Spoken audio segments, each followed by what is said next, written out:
200,000 ETH, 20 times this. So it's done half a billion dollars worth of volume. Hey guys, Matt here from DCLblogger.com. What is going on? I haven't made a video for a while. I've actually recently become a dad. Woo! I am 7 or 8 days in of parenthood, and it's been a blur. In fact, the last month previous to that has been a bit of a blur. So making up for it, catching up on content, especially YouTube. Really want to go hard at YouTube. I had a chat with Elliot Trades, actually, who's a pretty big YouTuber in the crypto space, in the day trading space. And he recommended I do a YouTube video a day. So thanks to him, I may start to do that. And let's just see how it works out. So in this one, I wanted to cover PFP projects, or profile picture projects, avatars, 10,000 generated avatars. We're seeing them quite a lot. I'm going to shed some light, my opinion, on whether they're here to stay or whether it's a fad, what it may look like in the next 10 years, few years from now, and all that sort of a thing. But I'm a bit of a mixed... my emotions are a bit mixed with this whole avatars thing, right? You can see, if you look on OpenSea rankings, a lot of the top ones are actually randomly avatar generated projects. So you got the Bored Ape Yacht Club, you got CryptoPunks. By the way, my camera sucks, and I apologize because I'm at home, it's nighttime, and we're in lockdown, so I can't get my proper laptop. So I'm using another one. I hope you guys can keep up with the flicker and the shakiness for a bit. But again, we have OpenSea rankings that tells us the volume or the amount of money coming into certain projects over the last 24 hours, over the last 7 days. And it's really interesting to me that a ton of volume, or a lot of the top ranking projects, are actually randomly generated projects. So you got, Bored Ape Yacht Club, you obviously have CryptoPunks, you got Subducks, Cool Cats NFT, Meebits is one. So like 5 out of the top 10 or 11. You got Bored Ape Kennel Club, and then you got Ape Gang, Crypto Hodler NFT, the Dodge Pound, Weird Whales, Gutter Cat Gang, all of these deadheads. A lot of the top ones, bulls on the block, are starting to become like this randomly generated 10,000 avatar project, right? We call them PFP projects. So if you look at Rarity Tools, and Rarity Tools is a really interesting stats site. I actually love this website. It tells you all the new ones that are coming out. It even gives you really deep statistics on them. So it gives you the top 7-day volume. By the way, 10,000 Ethereum is a shit ton of money. 10,000 Ethereum, to put into perspective, is like $25 million. So $25 million has been transacted over the last 7 days for Bored Ape Yacht Club. You know how much money that is? That is a shit ton of money. That's like basically how much Decentraland made for the whole of the first auction. It was like $20 million. That's how much they got funded for during the ICO. I think $24 million or something. So it's a lot of money that is coming in to these specific projects. And there's a lot of them. I would not really make a video if there was a few or a handful, but there's a ton of them. And you can see the total volume. So CryptoPunks has done 200,000 ETH, 20 times this. So it's done half a billion dollars worth of volume. Bored Ape Yacht Club is the next. You got hash masks, and you got Meebits, and some of these are starting to catch up. 7-day average price. You got by owner count. So this is so important, guys. In my opinion, the amount of owners there are, because the more owners there are, the more distributed the project becomes. It becomes less likely that 1 or 2 people have a ton of supply and will put sell pressure on the market. And because of that, it's really important. And what this website does is it kind of even gives us this owner percentage. So Bored Ape Yacht Club is 48.5%, meaning the ratio between the number of holders or the unique wallets owning these is 50%. If it's 100%, that means that each wallet owns one Bored Ape Yacht Club. So every single one of those NFTs is fully distributed in a wallet. So, if someone wants to get rid of theirs, it'll be the only one they'll have to sell. And when you've got the last one to sell, it becomes quite difficult to get rid of it, right? But if you've got multiples, you'll sell them to hang on to the one. So the more distributed a project becomes, the better, in my opinion. You can see some of these have not as high ones. You got crypto hodler NFT, which is new. It only has 15% distribution. I think Pranksy's got like 1,500 of these.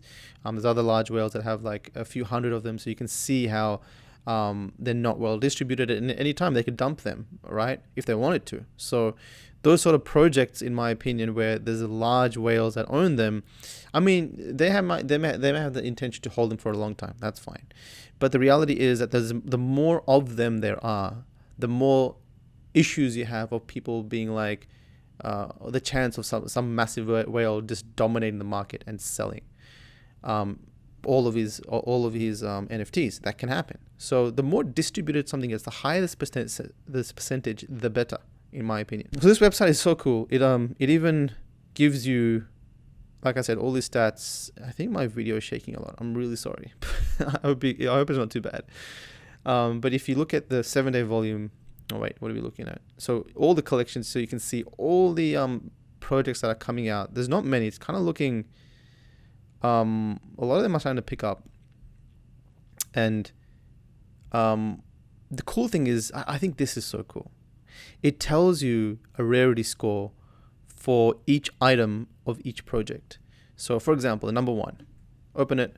It's got the highest rarity score, 364. The way it calculates that is by the scarcity of that specific attribute. So the more trait, like for example, the 7, the apes that have 7 traits, there's 1,883 of them, okay, out of 10,000. So I guess 20% or 18% of that. So it's given it 18.44 trait count, a rarity score. But the more rarer or scarce the item is, so you can see there's only 49 of those that have a mouth that's a bored dagger, and this one has a higher scarcity a higher rarity score. Now it's not always based on scarcity. It's got its own way of calculating. I think it calculates based on the scarcity and also the demand. Maybe there's higher demand for these. You can see the floor is 19.5 Ethereum. In this case, here it's 19 Ethereum as well.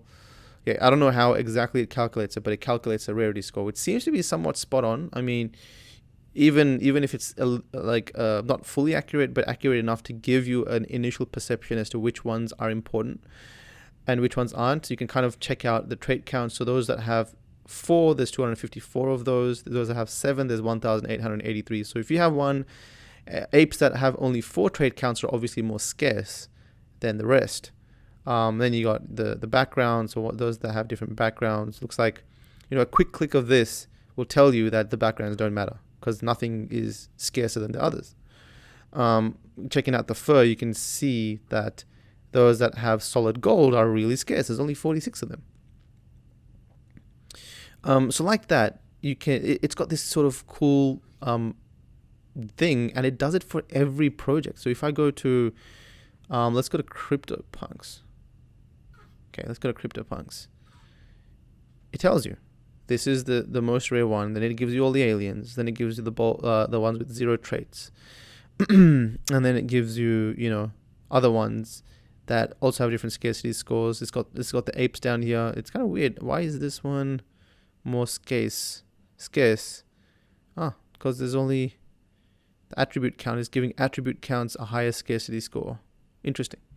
But anyway, very general, a great quick view of what's going on. And the cool thing is you can actually log in with your wallet and explore your wallet and your NFT. So if you suddenly buy into one, you can, once they all mint, you can kind of check them out and see how rare they are. So the tools are there to kind of explore this. It's definitely becoming its own niche, its own category. Now, my only criticism is that it's not that I don't like PFP NFT projects. I just don't like the fact that it's Anon's launching them, and they say they're delivering on a roadmap, but who's holding them to that roadmap? They can just disappear whenever they want. What if the project doesn't continue to do go up in value? Will they continue to honor that roadmap? I mean, Anons are going to be a big thing in this industry, and that's fine. Like, if obviously it's crypto, I understand that you want to keep it on the down low, like your identity. You don't want people to know who you are. That's fine. It's great we can do that. But as a project founder and us giving them money, it's kind of like, well, there's risk factor there. And the fact that, massive whales can control the market a little bit and influence what's hot, because it's all very social media viral connected, right? The more viral it goes on Twitter, the more people jump in and buy it.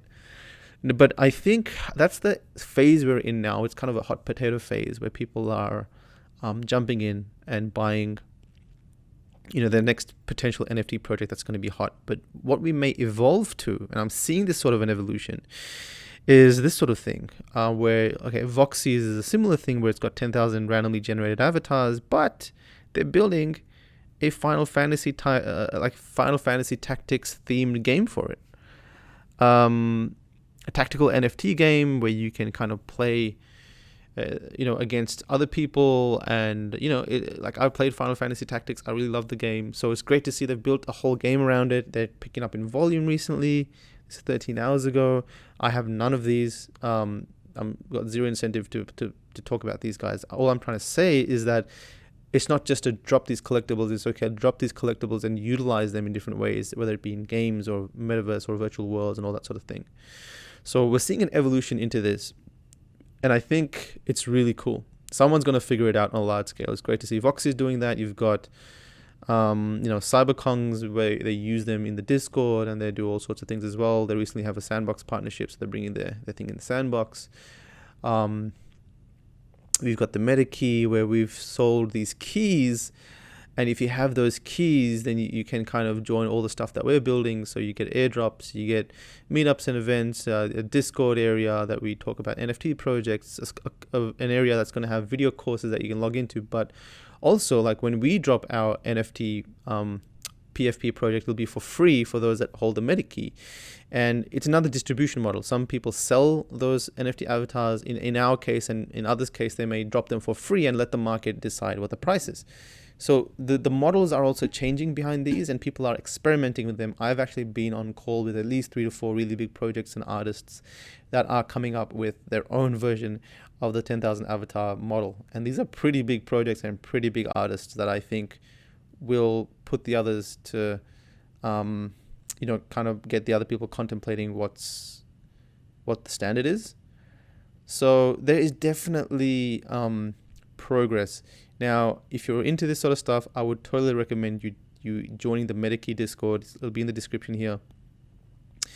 And what we do is we've got this NFT strategy channel, and we talk about all the NFT PFP projects, all of them, like whatever's coming out. We also have this NFT radar thing where every week we post 1 or 2 breakdowns for new projects, so Project Somnium Space and some critical bull case, bear case, what the project is about, so keep people informed about the NFT space. So do yourself a favor and join them. Join other Discords as well. It's totally worth it.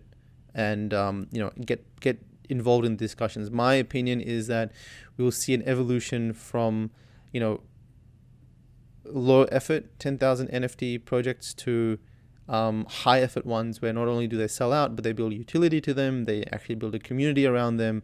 They find a way to sustainably grow the project as well, and it becomes its own beast over time, over a long time. Now, CryptoPunks have been probably the only one that has survived a 3 to 4 year period because of the fact that they're the first. They've got that narrative that no one can really take away from them. So what's going to keep the other ones going, we're still to figure out. We're still to see one survive 1, 2, 3 years, a bear market and beyond. So just some words on this. Again, I apologize if my video is moving a lot. I'm actually trying not to move, because if I do, it's shaking the camera. But yeah, good to make another video after a long time. Take care, guys. I'll be making another video soon.